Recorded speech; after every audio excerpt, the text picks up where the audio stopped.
what's happening, fam? How we doing? How we looking? How we feeling? It's been a couple of days, but I'm here. I'm back. Make sure you drop a like on your way in. Say what's up if you're in the chat. Yes, you're probably wondering where's Zach. He is back in Australia. He's back. I saw him for a day. Really, I saw him for really like 10 minutes, 10, 15 minutes. He is sick, like really, really sick. So he'll be out for another couple more days. We'll see if he comes back this week, but I told him to rest up. You know how you travel, you come back from traveling and you get that post-travel sickness. That's what he has right now. He has like some sort of infection and stuff like that. So it's all good. Zach is back. Maybe he's in the chat. Maybe he's watching. Maybe he'll come through later, unless he's probably sleeping. But once again, say what's up here in the chat. We have so much to catch up on. So much drama, nonsense, smoke, hype, and so much more that is happening. Okay, so we definitely need to catch up. But before we get into it, make sure you drop a like. Once again, say what's up here in the chat. And I already see Daniel Macy saying 36 days until kickoff, which is absolutely crazy. I mean, I genuinely cannot wait. We also have a preseason, or technically Hall of Fame game this week. Technically, your Thursday night, our Friday morning. We'll probably be live for that. We won't be live for the game, but we'll be live doing a mock draft. So that's actually really fun. So keep out for that. What's happening, Styles? Rex Burkhead, Damian Harris working out for the Raiders. Adjust your rankings quarterly. Let's see what happens. Let's see if they sign.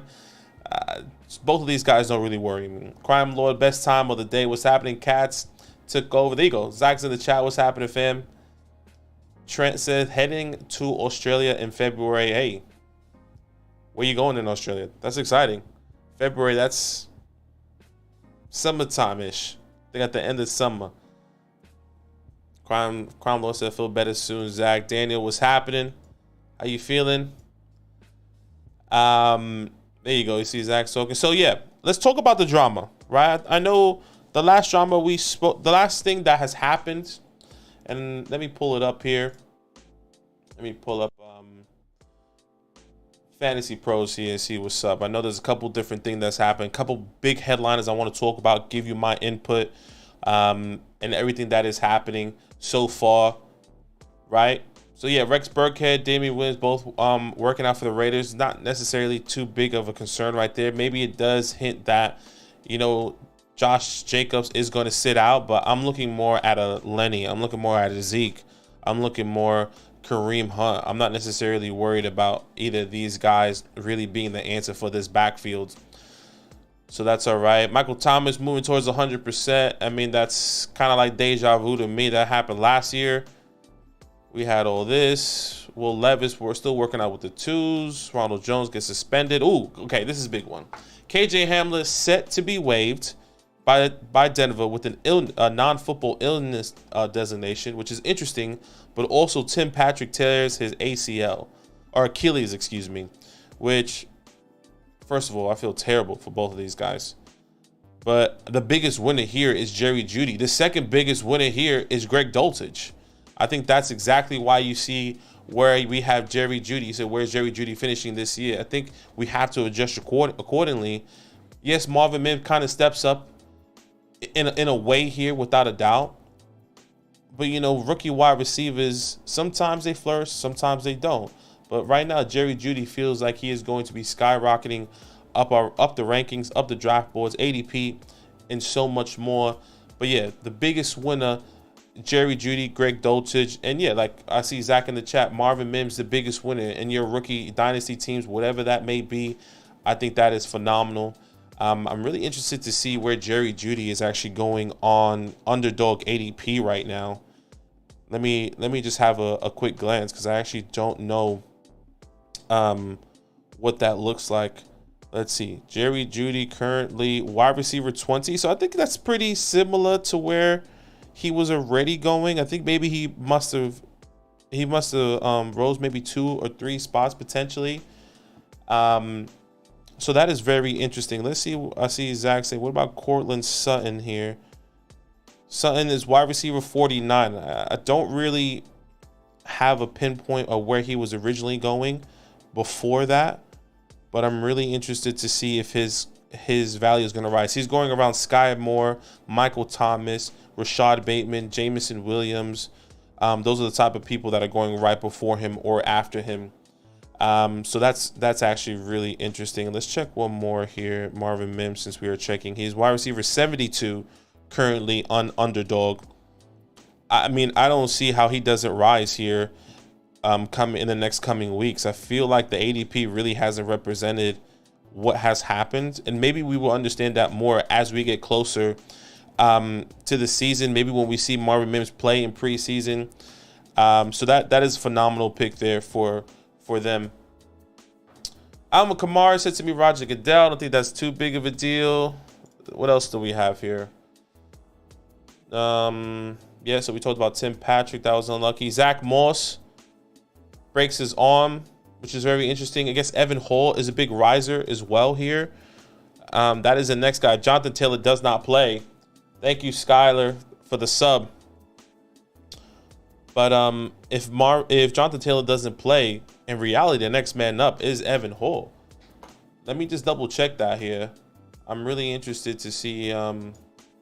Let's see, Colts depth chart here. All right, let's have a look here. So, yeah, Jonathan Taylor, Zach Moss, Evan Hall here. So you can see it right here. As the next guy up. Look, I guess this is a good kind of segue to kind of talk about JT that we haven't really spoken about. We haven't heard our opinion. I kind of was bringing in my thought process about JT already with Anthony Richardson and how, in my opinion, he was going to limit his upside. First of all, the drama is,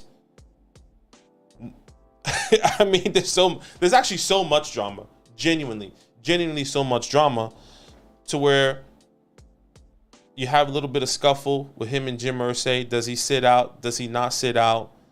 He's not happy with his contract. Jonathan Taylor requests a trade. Jim Irsay saying, I'm not trading Jonathan Taylor. Now Jonathan Taylor has a back injury. Jonathan Taylor says he's never had a back injury. That's a lot, right? That's a lot. So at the moment, in a redraft perspective, JT, in my rankings, I brought up my rankings 2 weeks ago before this whole thing happened. He was my RB9. I think he continues to fall. I think he continues to have a lot of question marks. Let's see right now where he's going right now on Underdog. He's RB7. So, I mean, not to toot my own horn, even though my situation was a little bit different, I was kind of on the trail of this whole Jonathan Taylor not being as high as we all expected. Once again, completely different scenario that I was kind of bringing with AR's rushing upside. But JT, RB7 right now. Tony Pollard over JT. Derrick Henry still right before. So my personal opinion with JT is hard. I think Jim Irsay has really corrupted their relationship. It doesn't seem like JT, there's going to be a, hey, you know what, let's just squash this, bring it back. He's either going to hold out, at least my opinion. I could be wrong. I'm pretty sure Zach will put his opinion. I just don't see where he would want to play for Jim Irsay in the Colts organization right now with all the drama that's happening. And right now, if he falls to me at good value, I'm happy to take him. But I'm not taking him as my RB1, which sounds crazy. And in underdog drafts, that could be a little bit different. But if I have my redraft league, let's say I have my redraft league in 2 weeks and JT is still up in the air, I'm completely avoiding him. I have to avoid him. I'm just not necessarily sure what's happening. Zach over here saying, unlike Jacobs and Saquon, I'm starting to see how this isn't an actual holdout. Colts are unlikely to trade him or get the compensation that he wants, and an NFL team won't pay him big. Yeah. I think it's different with JT, kind of like I said, because of the conversations that he had, because of like how disrespectful I felt like Jim Irsay was before. But hey, that can be let's see where he goes in drafts and mock drafts here today. Javonte Williams clear to practice in pads. Javonte Williams is different. If my guy's coming off an ACL tear, and that's big. Okay, next big one. I think it's probably the last one too in the running back position. Kenneth Walker has a groin injury, could be out for multiple weeks. Zach Charbonnet has a shoulder injury. And the latest news that I saw was that he was out indefinitely. Now, I don't know what that looks like. Zach Charbonnet injury. Let's see.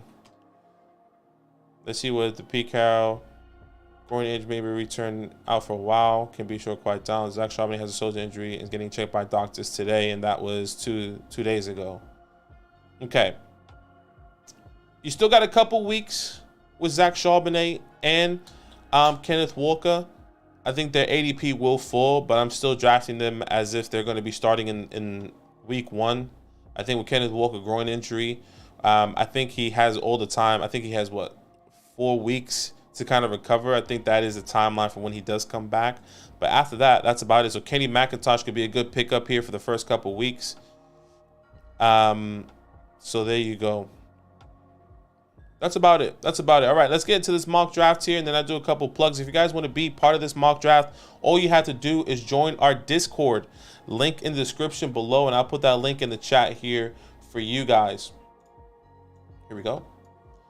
Let me get that up right here for y'all. So the link is in the chat, link in the description. We're going to be doing a mock draft. If we can get, let's say if we can get to 35 likes. 35 likes, I'm happy to pop off a second one. I know I've been out for a couple days. Normal schedule's been a little bit off. But if we get to 35 likes, if you're in here, we can definitely get to that without a doubt. So once again, if you want to be part of this mock draft, join our Discord, link in the description, link in the chat. I'll even show you how to get there. Fantasy Flock, Discord, go to the Fantasyland tab with the orange footballs, go to content releases, and that's exactly where I'll be posting a link to this mock draft. So I'll send that link out now. There you go. Let's do what we do and let's do it best. So much has happened, man. It's crazy. And we got preseason coming in a little bit too, which is going to be exciting.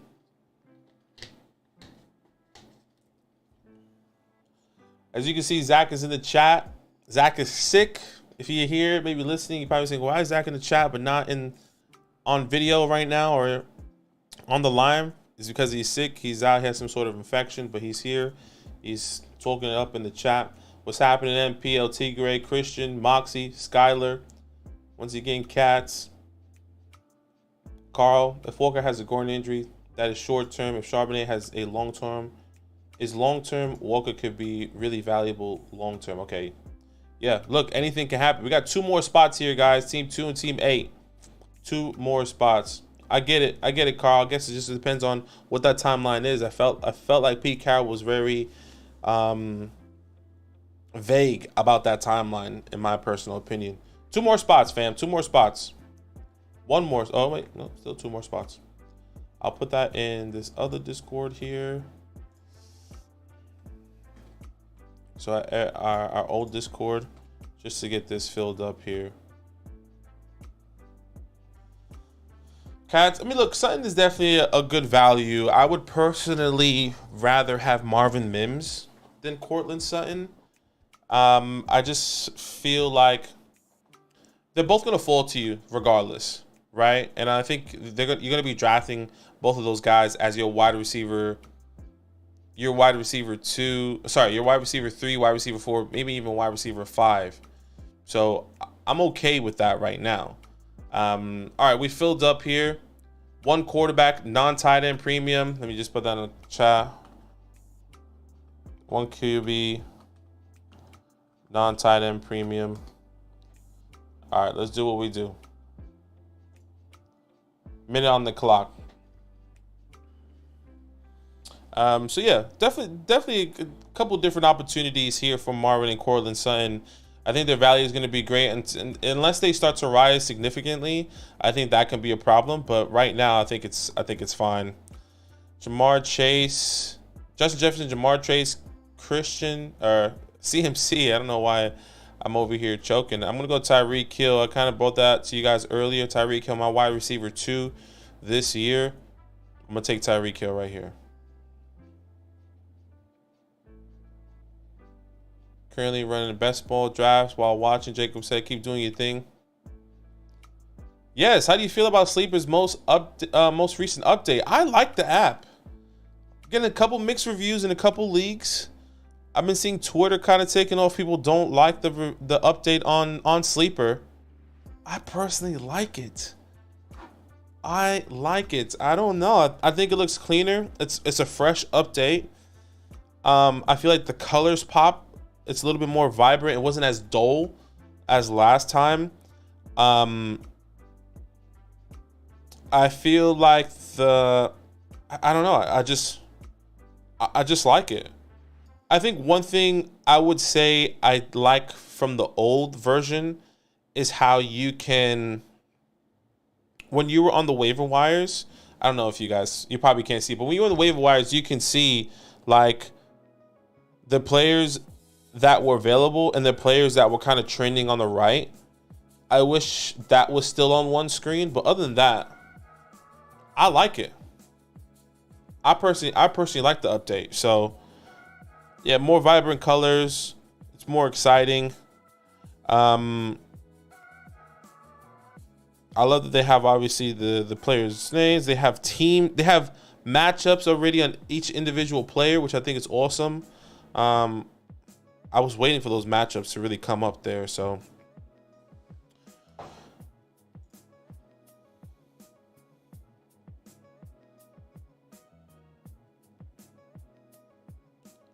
it's nice, but it's slow as if right now. Lag. I have no lag. I haven't gotten any lag. I think it looks sleeky AF, but it's a change, so it's not. So change. Sorry, but it's a change, so it's new, right? Says I don't know. Zach says I don't know what to think. Feel like they're trying to focus on the pick section, which I understand because it brings them income, but no one uses Sleeper for picks. Yeah, true. Yeah, desktop is the same. I saw that. Let me see. You know what's interesting? I should see what the mock draft looks like on the phone. It looks the same with mock drafts, actually. Mock drafts all looks the same, feels the same.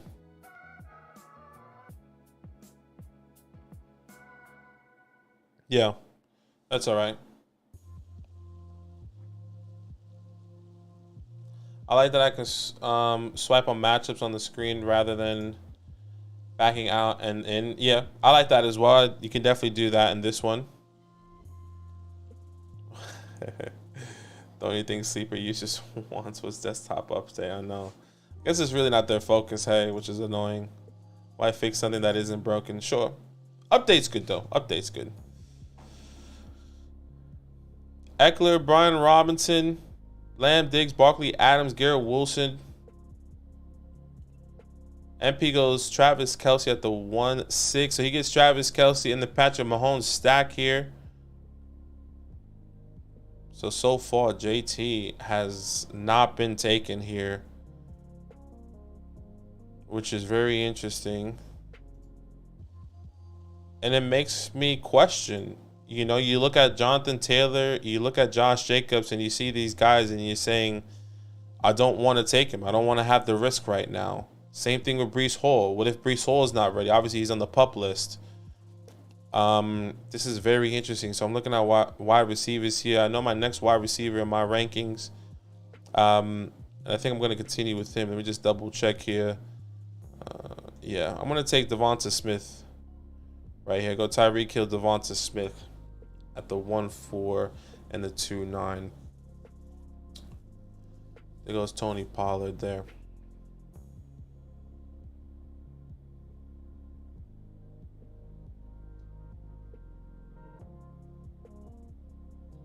I wonder if Sleeper is going to come out with more spots for fantasy. I would love fantasy baseball. That could be nice. So Tigre goes Josh Jacobs and Jonathan Taylor here with Justin Jefferson. If both of these guys play, you're buzzing. You're getting them at an amazing value here, without a doubt. So, hey, let's see what happens. And then maybe in 2 weeks, Josh Jacobs back with the team. Jonathan Taylor, you know, all the drama with him settles down. Or maybe he does get traded, right? I guess that let me ask you this. Let me ask the chat this question: if Jonathan Taylor does get traded, what is the best team he can go to? The best fit. Honestly, I think he can fit with any team. One where he can get the same production he was getting with the Colts and still has an RB1 upside. Because I think a lot of people, and I've been seeing the rumor of the Chiefs, but like, are we still having that same conversation with Jonathan Taylor being an RB1 type of player with the Chiefs with Patrick Mahomes? I'm not necessarily sure.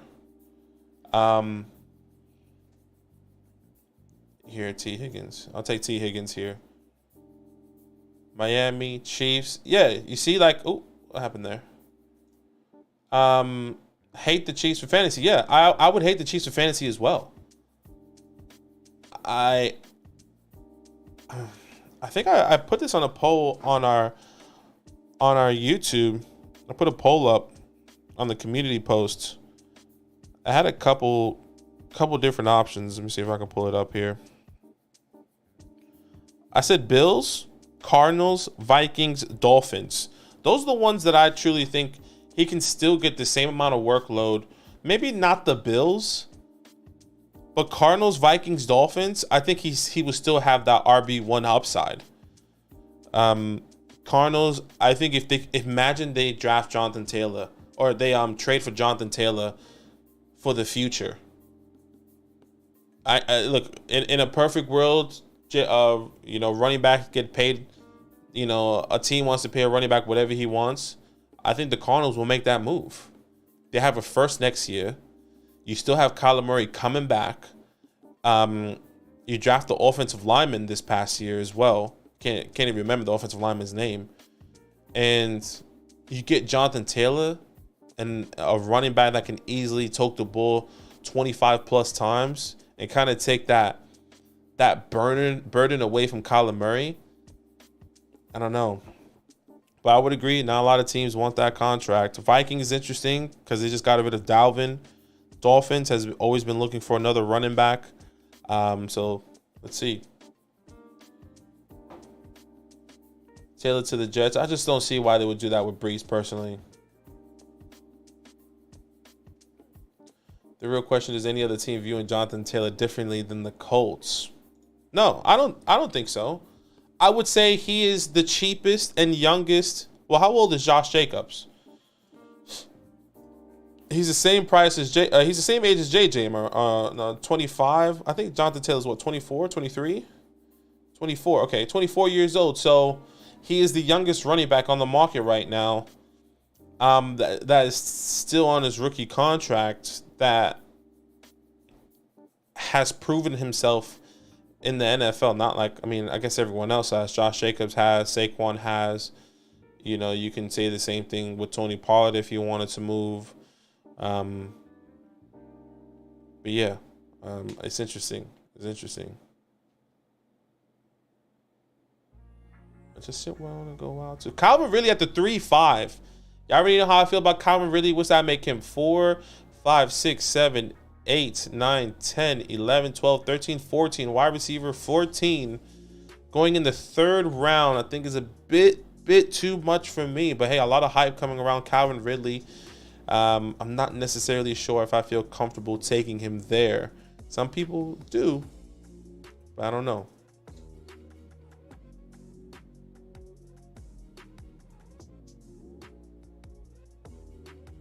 Yeah, it's tough with the contract. Hey, I really hope this running back market resets itself, or somebody does something with it. Or, it sucks to have like these high talented running backs constantly jumping from team to team, getting a minimum salary. And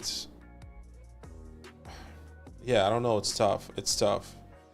Because we can point to fantasy and we can say, well, JT finished his RB1 a couple years ago, led the league in rushing, whatever the case may be. But like, they don't see it like that. It was like, well, did he help us win games?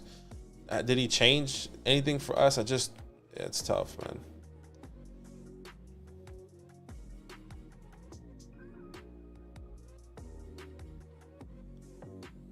All right. I know where I should go here, but yeah, I am doing it. I'm gonna take Debo here and see who kind of comes back to me at the running back position.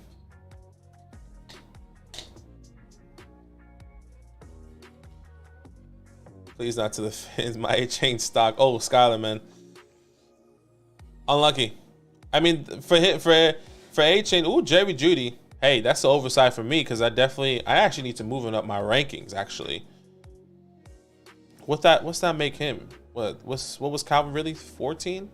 Let's count that again. 4, 5, 6, 7, 8, 9, 10, 11, 12, 13, 14, 15, 16, 17, 18, 19, 20. Wide receiver 20.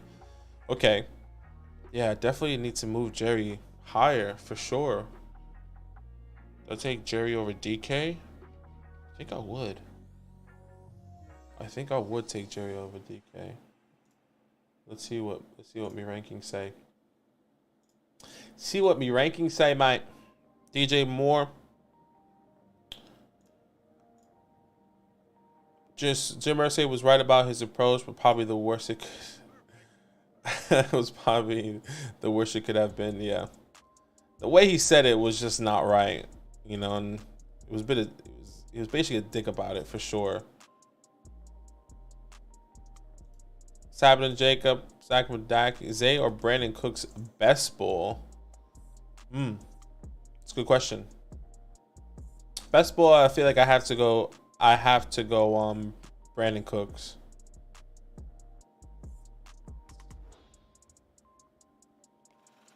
Moxie said, who do you think is the dumbest irrelevant person getting hype for no reason? It's a good question. Okay, I'll go my running back here. Next running back on my list in my rankings is J.K. Dobbins. I know he's on the pub, but I'm pretty sure he'll be back and ready soon. And this is exactly where he should be going, in my opinion. So let's see what that looks like. Somebody is getting hyped for no reason. That's a good question.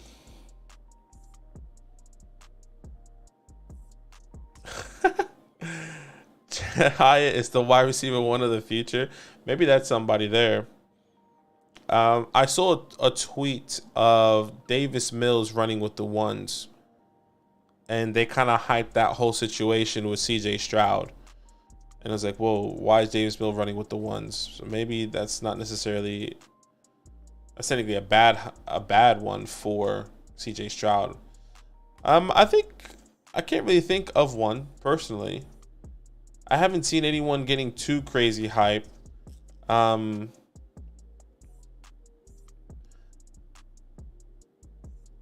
would maybe generic Prince. I just feel like with the Chiefs, I feel like obviously anyone can happen. So it's like, well, what's the point? I feel like three people have to get injured to see him on the field. Clyde has to get injured. Pacheco has to get injured, and Jet has to get injured. I don't understand why we're hyping generic Prince. That's my opinion right now. It's like, I understand, but like he still has to jump 4 other people or 3 other people just to get onto the field. So I don't know. I don't see like Jet or Clyde. Maybe Clyde gets cut, but I don't see that happening.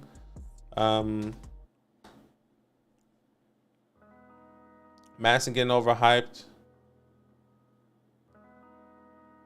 A lot of people getting disappointed. Generic Prince is the same prototype as Pacheco, to be fair.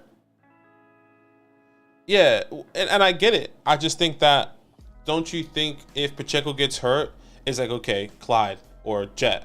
Don't you think if one of those guys get hurt, it's the next one? Like, I don't think he automatically jumps it unless he goes crazy in preseason. Like, unless he does something spectacular. But I can't think of anyone, to be honest, getting hyped. But Zach Wilson hype. Zach Wilson, we're going to be seeing a second round draft pick or a first round draft. What? First or second pick in the NFL draft. Second round pick. First round pick. Second pick in the first round. Sorry, that was English is hard. 2 years ago. Now I guess 3 years ago now, playing it in a Hall of Fame game because he's a backup. Unlucky.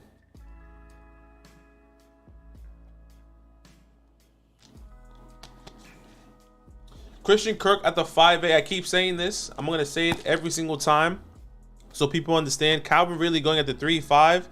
Christian Kirk, excuse me, going a round and a half, nearly 2 rounds later than Calvin Ridley. I truly believe both of these guys can finish at the top 15, top 20 wide receiver. Yes, Calvin Ridley has a higher upside.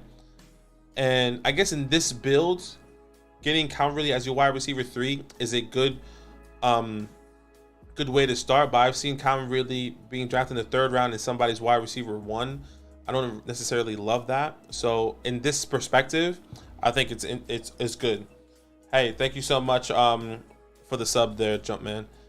So in this perspective, I think it's good. I like the way Ty has built with Calvin Ridley, with Cooper Kupp, Chris Olave, and Calvin Ridley being his wide receiver 3. But in other perspectives, other scenarios where Calvin Ridley is drafted as your wide receiver 1 and Kirk as your wide receiver 4, I think the value is a little bit better there, if that makes any sense. Clyde is getting cut. MP said, strong downhill runner with no draft capital, Zach said. Clyde getting his this year max sleeper.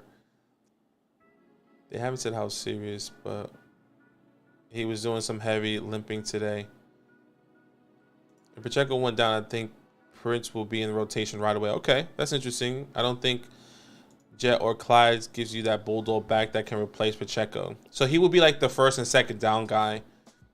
Clearly, yeah. Not like sorry, I'm on the clock now. I just want to be successful. All right. I was hoping maybe Cam falls to me, but really doesn't happen too often anymore. I'm gonna go Waller here.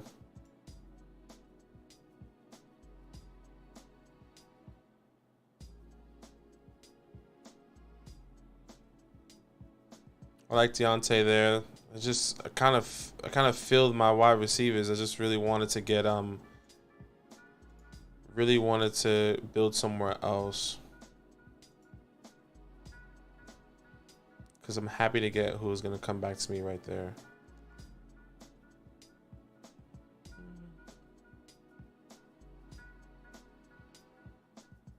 He said, can we talk about Pickens' catch on Joey Porter? Porter, no separation, but sheesh. I'll bring it up after my pick here. I know who I'm going to take right here after this pick. I just want to be...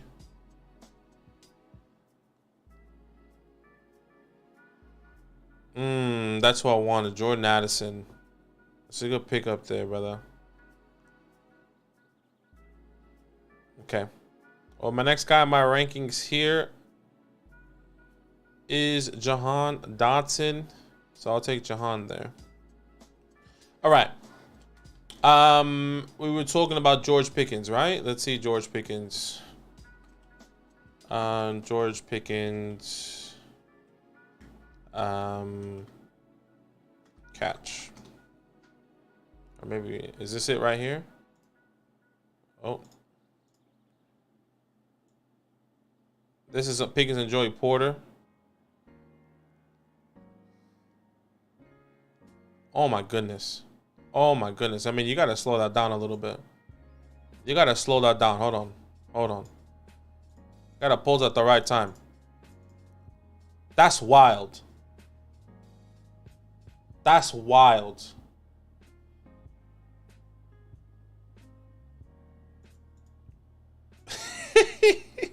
That's crazy that my... Oh, he got tight. I didn't even see that part. Hold on. I didn't even see that part. He gave it to Joey, and Joey's like, nah, don't be doing that, kid. And don't disrespect me. You know who my daddy is? That's what he said. You know who my daddy is? Hit him, yo. Hit him. Get mad. I don't like that body language. Joey needs to get... He was like, oh, you know? All good, though. I'm loving it. There goes the hype. There goes the hype. Twitter remains the most harmful place for fantasy players to live. Gosh.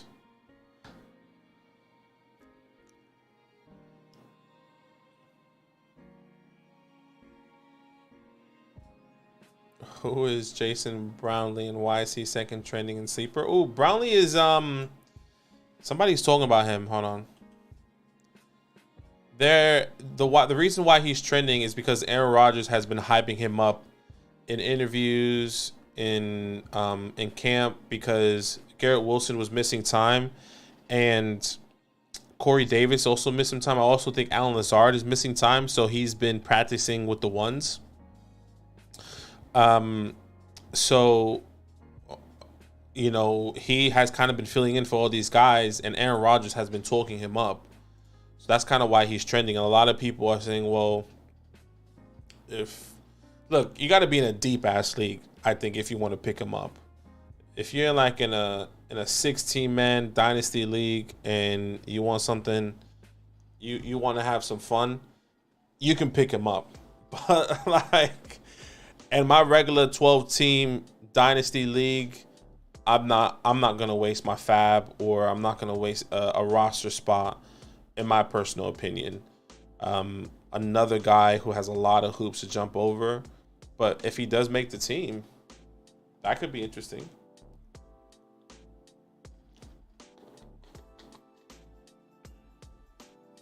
They're hyping up some BS. Yeah, I mean, what can you do?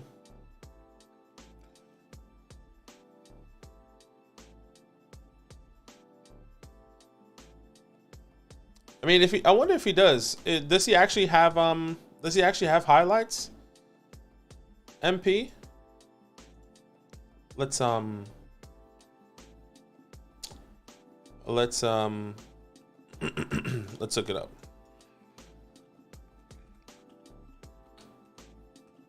Jason Brownlee. Oh, let's not play that music. Oh, classic. Let's not play that music.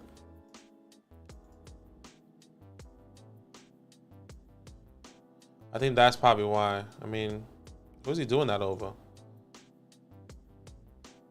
Okay, I thought he was maybe doing it against Source. I was like, you're not doing that against Source, my guy.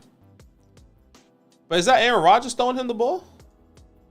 That is Aaron Rodgers. Yeah, right? No, that's Zach Wilson. No, that's Zach Wilson. That's Zach Wilson throwing him the ball. I mean, it's not too crazy. Like, I guess it's kind of big whoop, but he's running with the twos there, so twos or threes. I mean, look, we're gonna be seeing him in that Hall of Fame game on Thursday. So if you really want to get the hype after this week, I mean, check out Twitter on Thursday night.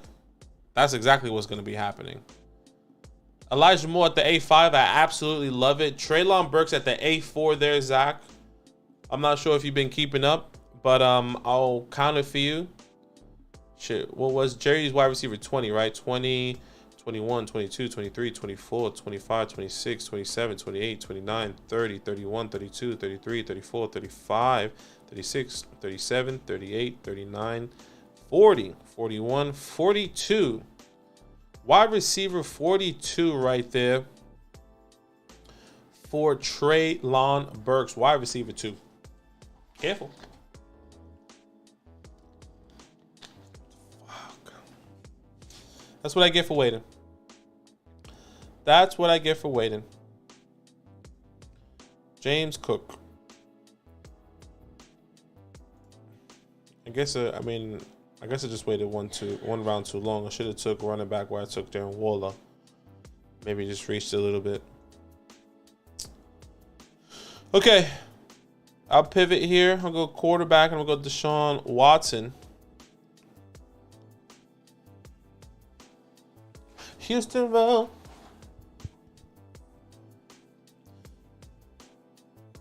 Yeah, Moxie. I mean, look, that's what happens for the next couple of weeks. We're gonna be seeing that. So we just gotta get used to it. We gotta be prepared and not overhype it, not go too crazy. And understand, use Don't read too much into the Twitter hype. That's what I would say. Juju Smith, AJ Dillon off the board. Guys, I think the sleeper update is so much better. Genuinely. I don't know why people are questioning it. I think like I don't know, I wish I can revert back to it and like have a look at the old update. Jet McKinnon, okay. So then I'll take Brian Robinson here. They really be sleeping on sleeper. Yeah, I just think the colors are more vibrant. I also like how, at least in my personal opinion, let me just double check this. And correct me if I'm wrong, but like I like that they don't have like that like those animals and shit running on top anymore, because of like you had like a bull, you had like a sheep, you had like all this other stuff on there. I actually never cared about it. Like I just wanted to see it. I just wanted that out of the way. You got like coins and tokens to get like little animation things. I actually don't care. I would say one thing, obviously there's little things that they can still improve on. I don't love the fact that the chat, you can't slide up anymore. You have to click it or press it. But I think that's just like you kind of get used to that. You're going to get used to that as like you get used to your iPhone update. But other than that, I think vibrance are great. Or the colors are great. I think the feel is great of everything. I like the sliding feature from match, team, player, and league. I think that feels really good. It just feels smooth. I mean, it feels smooth for me right now. I wonder how it is if I change players. Yeah, it's all the same there. That's just me. Cortland Sutton at the 9-9 there. So Dan is getting him as his wide receiver. What's that? 2, 3, 4, 5. Wide receiver 5. Let's see what that looks like. Sky Moore, great pick there. Dalton Schultz, not a bad pick there either.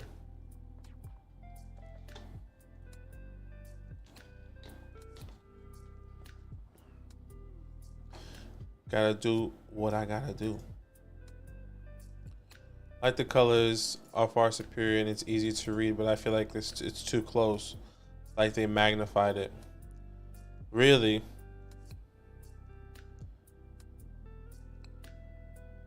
Okay, I mean, maybe, I don't know. Congested for my liking, but looks clean. Look, I would agree. Now looking at that, when I look at all my teams on the left and like slide to all my fantasy leagues, I can see how it looks congested there, which is odd because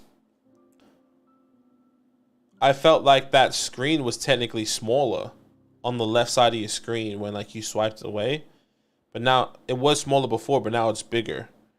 Anyways, so I would agree there. I'm not disagreeing there. Sleeper did a whole 180. It's going to take a little bit to get used to, but went from slow bland to modern so quickly. Right. I can get that. I think maybe that's why a lot of people don't like it. It was very bland. It was very like basic. And I think maybe that's why, like, I guess as a creative, my creative eye, I like it. You know, I think it's more inviting. Doesn't feel like a secondhand, like an app that was done overnight or like in a month. You know, this looks like it has taken a lot of time and effort to be put in. Not that the last one felt that way, but if you were a new user to Sleeper, it was probably a bit difficult to kind of understand that. So we'll see. Tommy, what's happening, baby? As always, soul love. Yeah, it looks more professional. I would agree there, Moxie. I would completely agree there. Khalil Herbert. I was hoping for Khalil there. Once again, waiting a bit too long.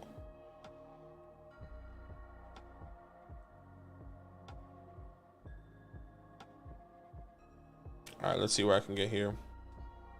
A fire conversation.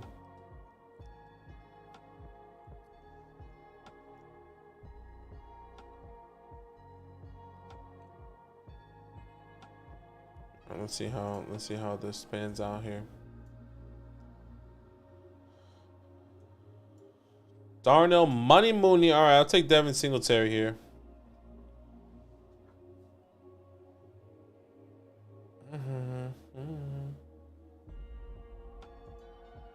Honestly, I've been buying David Montgomery everywhere. He's such a safe running back. You know where what you're getting. Yeah, I like Monty for sure this year. He does feel safe. He's a good RB2, RB3 type of pick.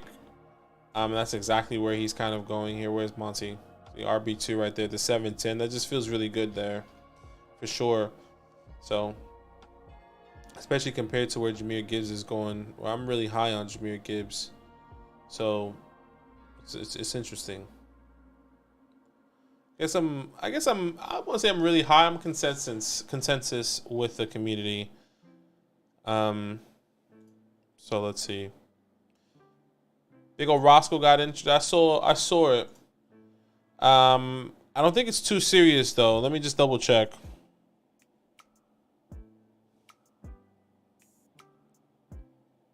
Roschon Johnson. Johnson.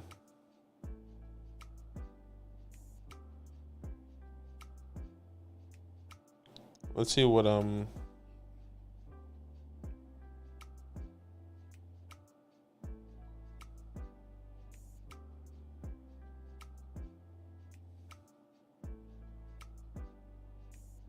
this just says undisclosed injury, so it doesn't really like scare me too much, but hopefully it's not terrible.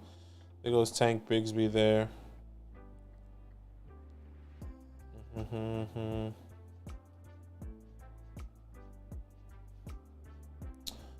Okay, let's check wide receivers here.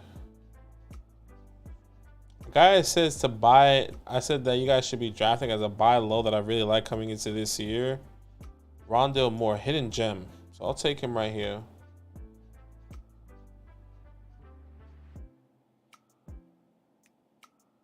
We know the roles of Gibbs and Monty right at training camp.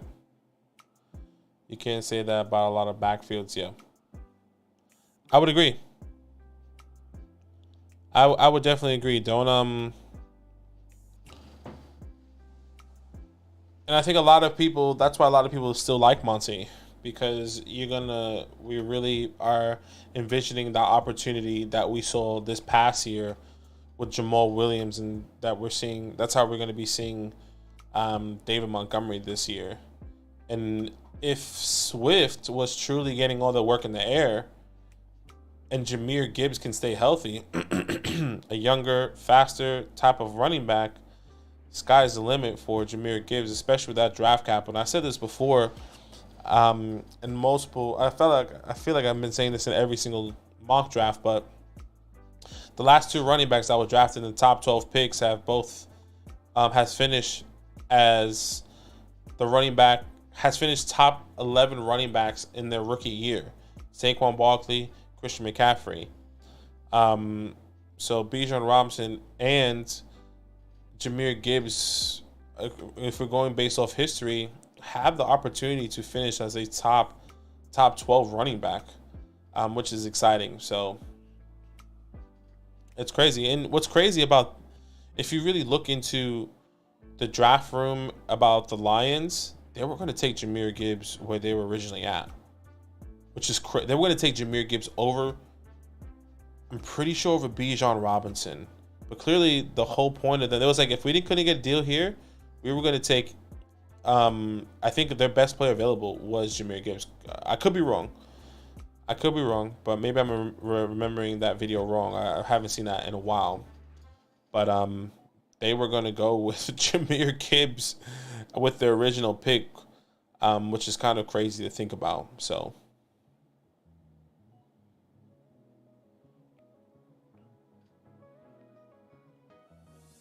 Moxley said, never understood why Detroit was so hype about Gibbs when they obviously didn't know how to use Swift full potential. Gets just a fast DeAndre Swift. Yeah, and I don't think it's necessarily about they didn't know how to use Swift. I just think Swift wasn't healthy enough to stay on the field, and you even saw it in Hard Knocks this past year.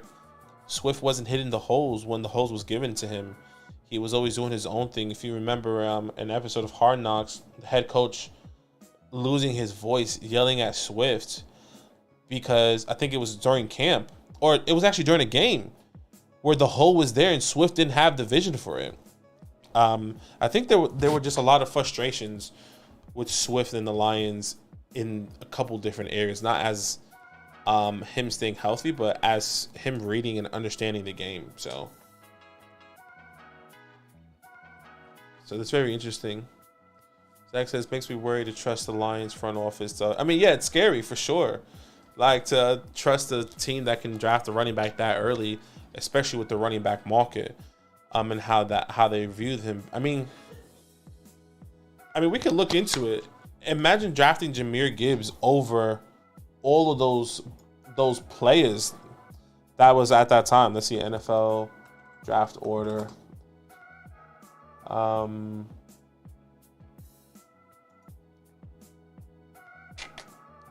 Let's see. Can we go back to it on Tankathon? I don't think we can.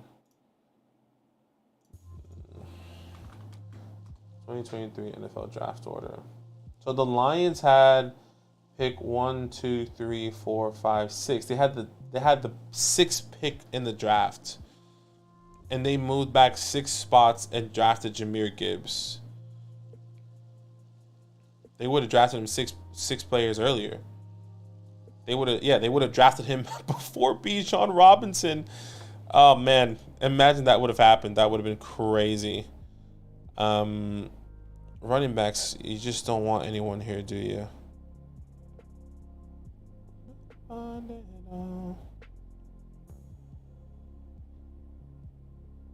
Should I take Marvin Mims here for the lulz? I will. I mean, it's one of the last picks here. I mean, I think we're going to start seeing him get drafted a little bit higher. So let's see. Yeah. See, Cat's right. So I agree. Football's a lot more. It was a lot more than football. So much personal than that goes into it. Yeah. The Lions could have focused on defense, and they were getting too greedy on the offense. They had an explosive offense last year. If it's not broken, don't fix it. Yeah, I would agree. I mean, let's look at this draft order. Let's look at 2023 NFL draft picks.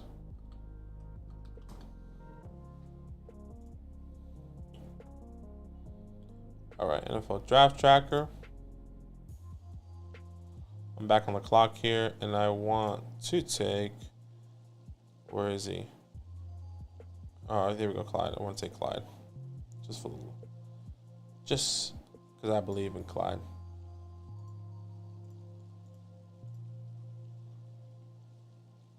Come on, it's not loading. I don't think this page is up anymore for the NFL. Here we go, ESPN NFL.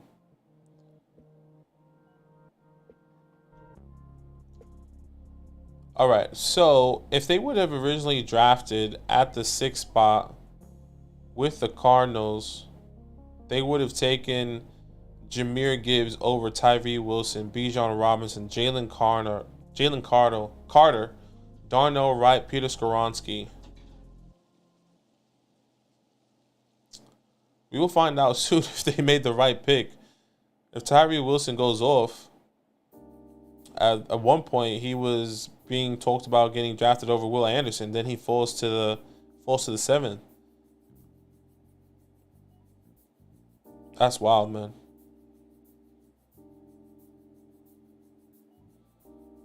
All right, fam. That is it. I don't think we made the light go, unfortunately. But look, we appreciate each and every one of you. I'll answer any last minute fantasy questions you guys have. Let's have a little bit of a conversation. I'm happy to chill here just for a little bit, talk about any news since I haven't been here for the past couple days and the schedule has been a little bit off. But yeah, let's talk about it. See, Lion front offense definitely more personality driven than most. Yeah, and I saw that video where they really liked. I'm pretty sure I saw it on Twitter where they liked. They had an interview with Jahmyr Gibbs. They were asking him all these questions, and it was just like basic questions like, how do you hold the football? You know, okay, like how do you protect the football again, like so it doesn't get fumbled? And like that's like a classic thing. Like you hold the football like this, and you put your hand. Like I feel like as a fan, I know that. Why is that such like a, oh my goodness, this player is so good? I mean, I'm not knocking him. That's fantastic that he knows that, but like the way they were talking it up at that moment in that clip was like, bro, that's so smart. You're so good. That's amazing that you know that. Like, we should all know that. Which I found it really, really funny. Towards the end of the year, plus upgrading a ton of free agent. Yep, I agree. This offense is going to be great this year, in my opinion. MP, what about Deuce Vaughn highlights, man? We need to see those. I don't know, man. I mean, I think I showed it last week. He didn't have two. He just had the one play in camp. Am I wrong about that? Unless there's more. Let's see. There's this one here. Okay, this one I didn't see. So this is a new one. So that's Deuce right there, 12, right? Obviously they're not tackling, but like, does he get popped there? Does his life flash right before his eyes? Boom. He's dead. He gets hit, he's dead. I mean, full speed ahead. You think about it. I mean, that's a I'm trying to think of who's gonna be going out there as a linebacker. That's a Fred Warner going at Deuce Vaughn, gonna pop him. Maybe that's Sauce. You know, guarding the run on a weird play. Maybe that's Kayvon Thibodeaux. I mean, maybe that's exactly. Maybe that's Aaron Donald. He's dead. He's like, oh shit. He said, oh shit.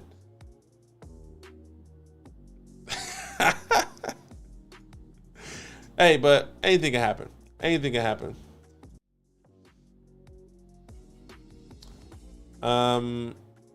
Linebacker, thanks for hanging out. No worries, Moxie. I'm not saying Jack Campbell's bad, but Percy would have taken someone else. Right, that's fair. Michael Gallup had a nice snag on Gilly today. He's my wide receiver 5. Do you think he comes back into his 2020 form? I think he can. I think there's a lot less pressure on him now with Brandon Cooks there.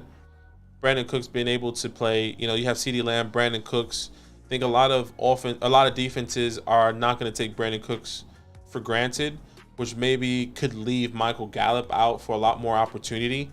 And we've seen this success with Brandon Cooks, so we won't be surprised if he can bring a lot of attention, especially, let's say, in the middle of the season. Maybe week 5, you know, he's averaging 5 catches, 6 catches per game, and defenses are really game planning, having to game plan for CeeDee and Brandon Cooks. Michael Gallup could be left with a lot of good opportunity coming into this year. Maybe he has some spike weeks, maybe he doesn't, but I'm not gonna play too much into it.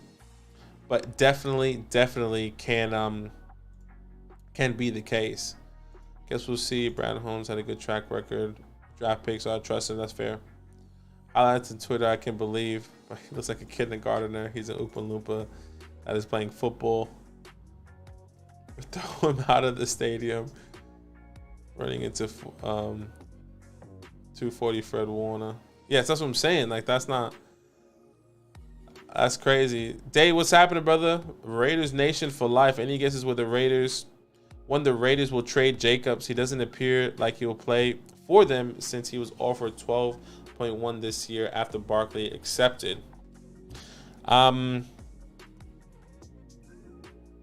We have to think that it's going to be in the NFC. I don't see how they would want to keep Jacobs in the AFC. I mean, let's look at teams here. We can think of.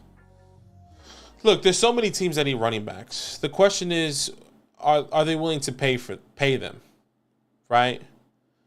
You can think about Buffalo. You can think about Miami. You can think about, or you can say, right? You can even say,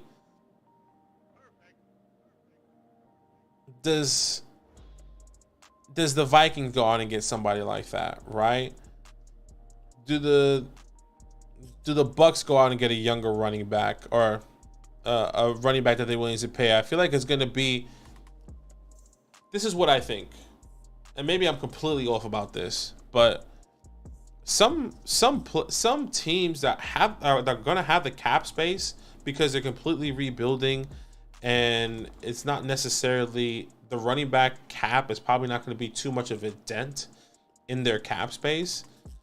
I can picture that. And I think the number one team that we can see someone like a Josh Jacobs, someone like a Saquon Barkley, whoever, that Jonathan Taylor is probably going to the Bucks. I don't know why I think of the Bucks, and I don't even know what their cap situation looks like. But let's look at over the cap and what cap space looks like for NFL teams projected maybe for next year in 2024. Cap space 2024. So according to this, over the cap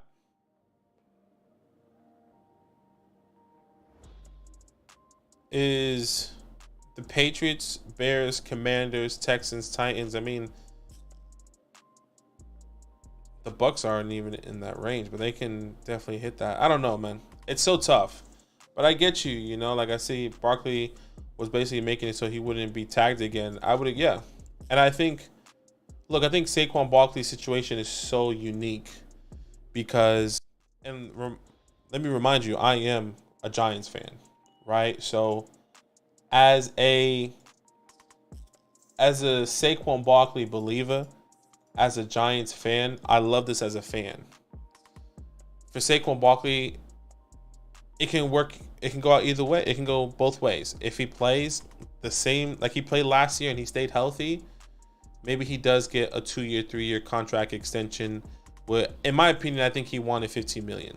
He said in an interview that he didn't want to set the running back market, which means that he didn't want to get paid more than Christian McCaffrey.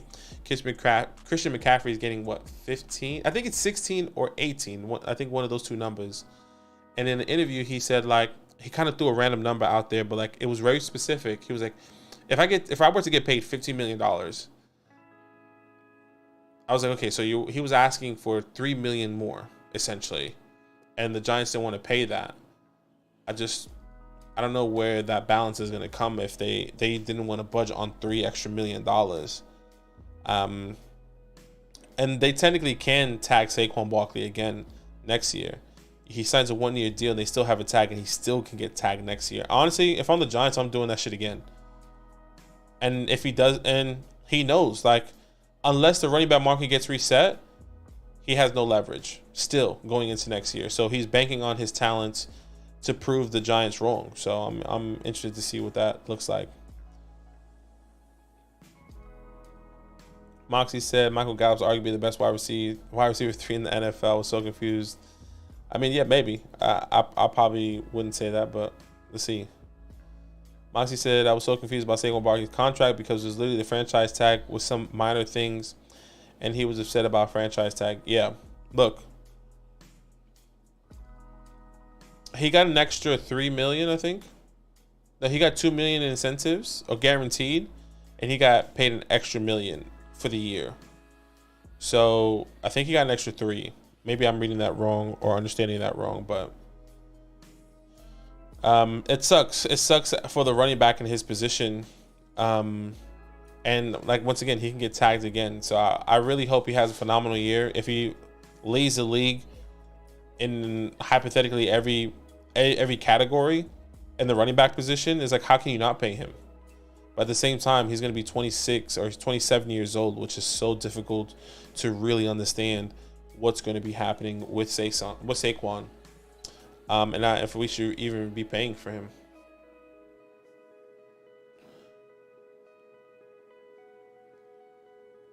If running backs want things to change, they need to work together and hold out together, but that won't happen. Josh Jacobs didn't get paid, and he just led the NFL in rushing yards. Yeah.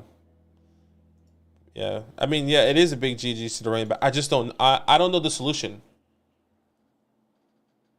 Do you just change your position? Saquon be like, I'll be a running back.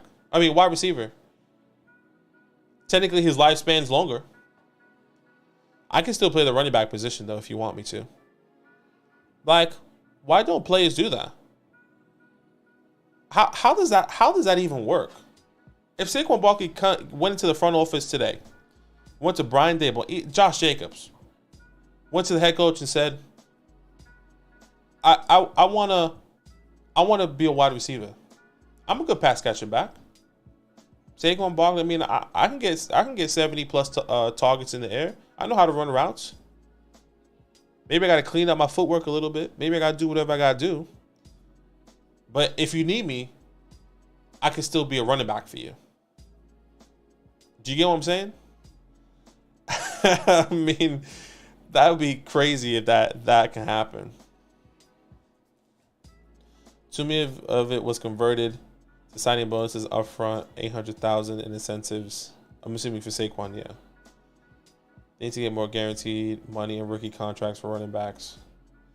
Said they're the most valuable in their rookie contracts, so they should get paid for it before their bodies slow down. Yeah, and I think maybe that's exactly what they're going to do. They were talking about it.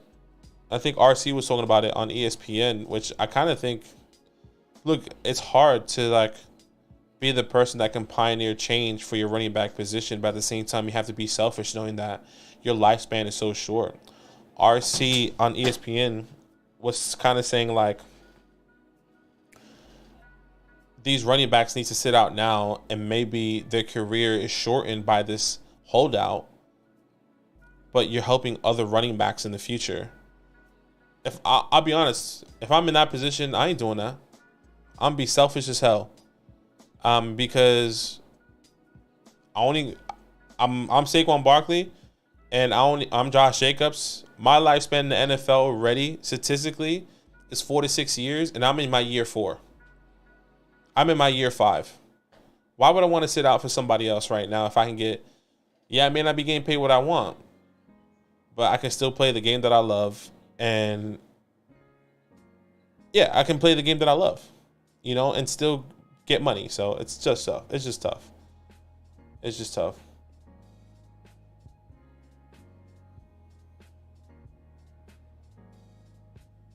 Yeah, you have to be selfish when it comes to your family missing out on millions. Yeah, you do. It starts when the Chiefs win the Super Bowl with an above average running back. People are realizing that the running back position is less valuable for winning.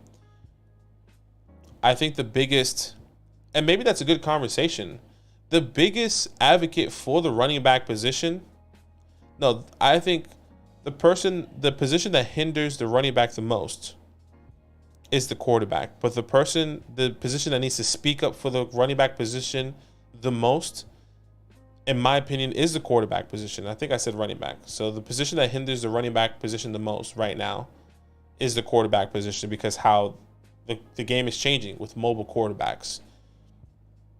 And the people that I think need to be speaking up for the running backs the most is the quarterback position. Patrick Mahomes needs to go out and be like, I need a running back.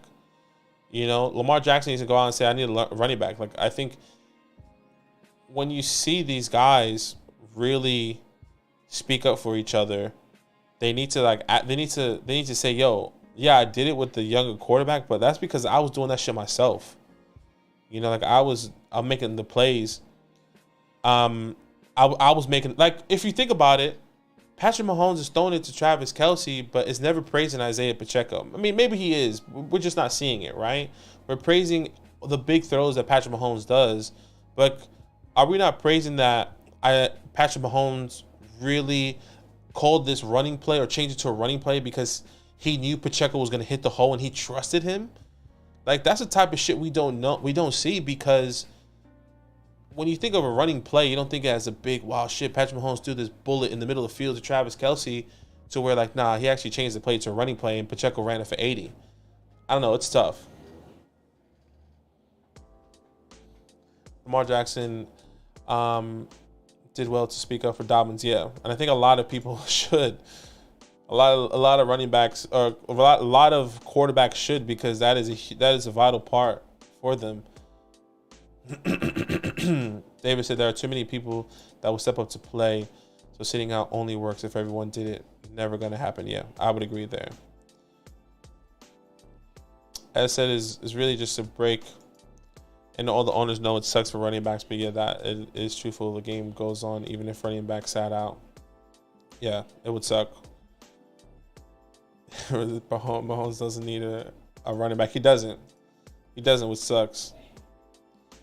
Maybe it's Patrick Mahomes' fault. He's the one that changed the game. Lamar Jackson's fault. He's the one that changed the game. Kyler Murray's fault. He's the one that changed the game with being mobile. Daniel Jones' fault. It's really, if Fields can rush and throw the ball, it's like, man, what is a running back even worth? Yeah, man. Look at Josh Allen. He can do what a running back does. What's so crazy is, like, maybe the investment to the running back position is an investment to protect your quarterback in a way. Because you have to limit those. We've seen it. I've said this so many times. Lamar Jackson missing the playoffs 2 years in a row because he was injured. What happens if they ran the ball a little bit more? You know? But, I mean, every situation is different. I don't know. Maybe we're just going around in circles now. The running backs need to listen to Le'Veon Bell. Dude Riley said he regrets sitting out in his prime and then going to an awful team and getting bounced out of the league. Yeah. Now imagine the Chiefs paper check on a lost Chris Jones. Makes you think the running back even worth it. Okay, I know you didn't think Daniel Jones' name. I did, and I love it. Daniel Jones. 700 rushing yards this past year. Some would say he would have made some running backs lose their job. That's just me. Jokes. I can see T-Law puts really in 2023 being like Hurts and Browns of 2022. Hey, that can definitely happen. I'm predicting Lamar to stay healthy this year.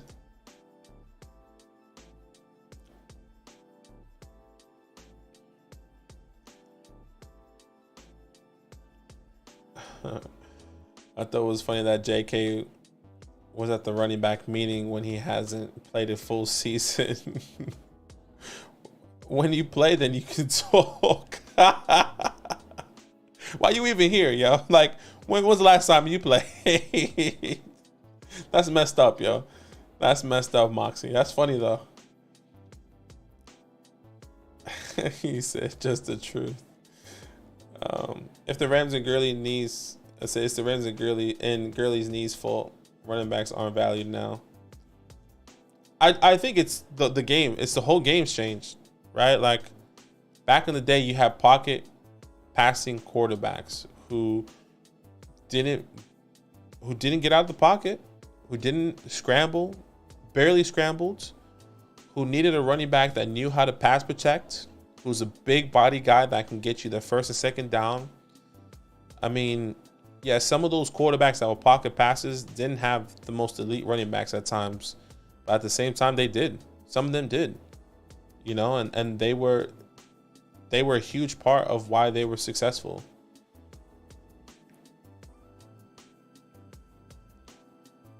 So running backs aren't even asking for D-line money, just average tight end money. Yeah, I mean, let's see.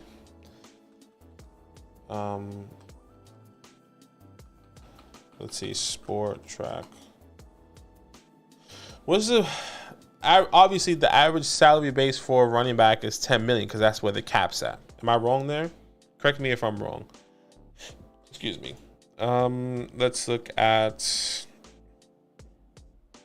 positional payroll. No. Where do I look this? Where do I see this?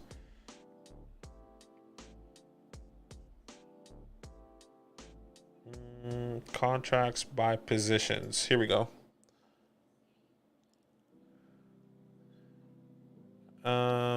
Let's go sort by running back.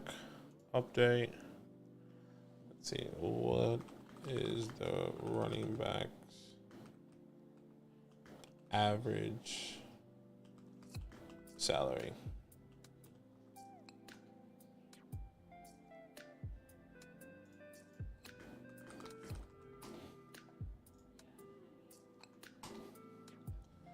Let's check this out.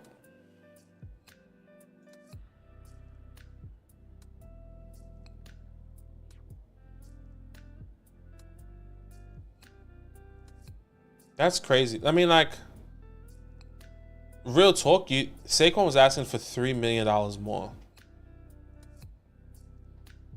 That's wild. And they said no. Christian McCaffrey is averaging $16 million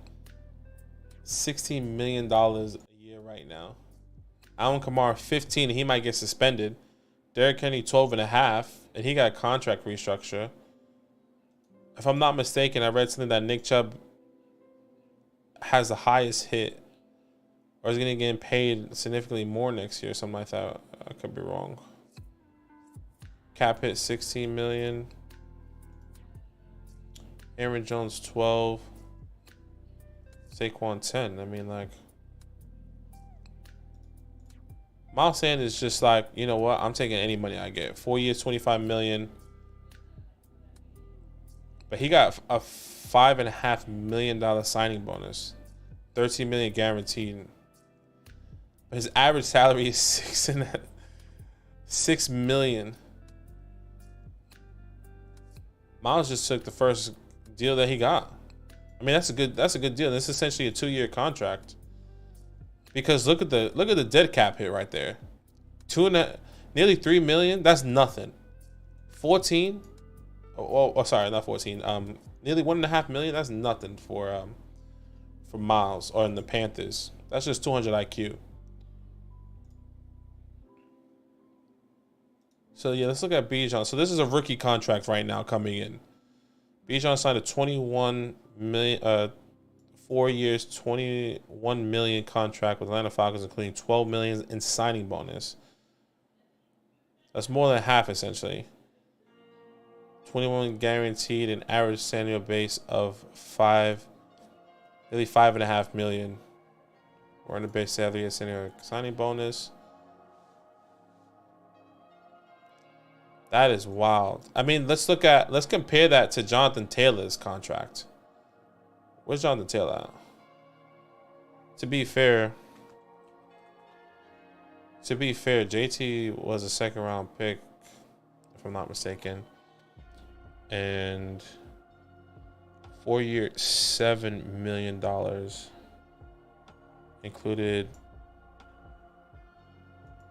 So Bijan, wait, what? Yeah, yo, that's tough. Bijan got the bag though. $21 million, 4 years. Jonathan Taylor got 4 years, $7 million. That is wild. What it was? Whoa. Let's go back then. That is wild. What was Saquon's?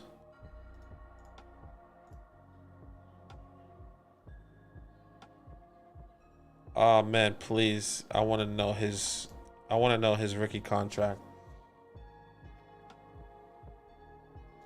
He signed a 4 year, $31 million contract. So that's technically more than Bijan. That's $10 million more. He was drafted six spots higher as well. Maybe go career earnings. Wait, what just happened there?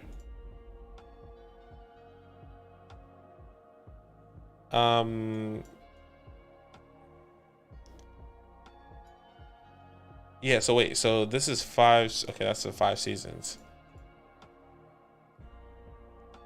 Okay, so what about someone like, who's like a 2nd year? I mean, you can't really like, I'm just trying to think of somebody that is. Josh Jacobs was a first round pick, right? Yeah, Jacobs.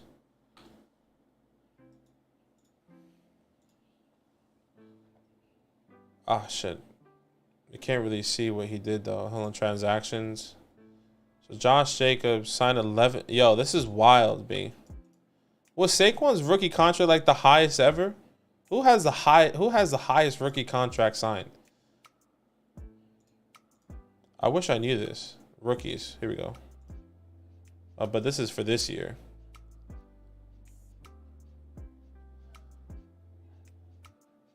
(2023) running back average. Running backs. I guess you can't really average. Total cash signing bonus.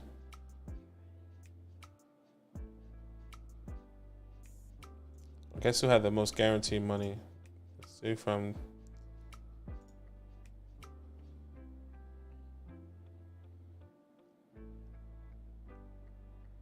Guaranteed at signing. So was this? Okay. I'm assuming this is just for this year. Yeah, I'm assuming this is just for this year.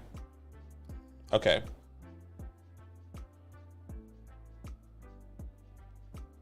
Yeah, that's true. It was probably Zeke.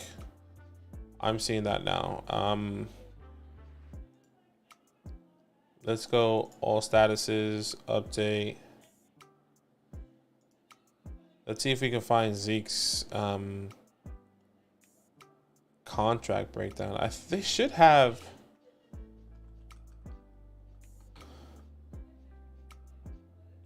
Let me see 1 second.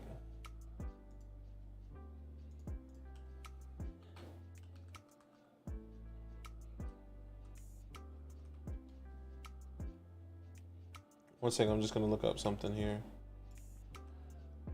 All right. You can't even find Zeke's contract here. Hold on. He did have a huge contract.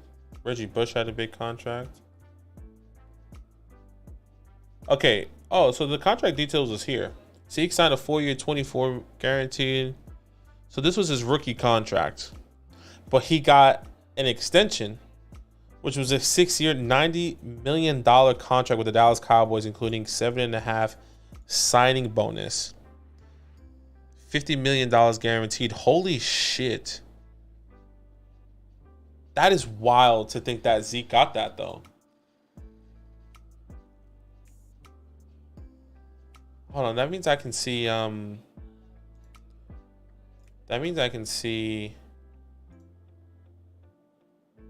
here we go. 11 million guaranteed contract. Okay, so it's in the bottom. Good to know that it's here.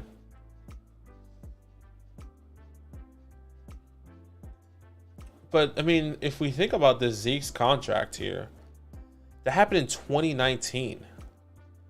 No, he got drafted in 2016.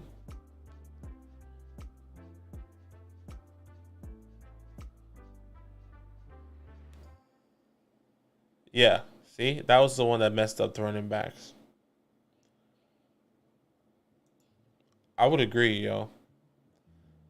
That's where like running backs were expecting the most.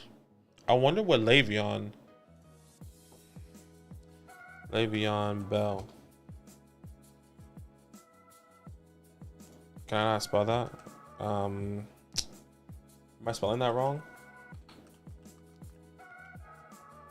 Yeah, I was. Hold on. So Le'Veon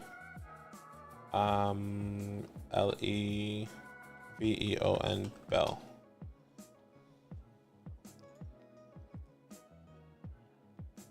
Okay, so yo, you look back in the day at these running backs contracts, it's a joke and how good they were. This is why they were fighting. This is why Le'Veon Bell was fighting. My guy signed a 4-year contract. Okay. Remind me what round Le'Veon Bell was drafted. So he's a 48th overall pick. So he's a second round pick. Okay, so he was a second round pick.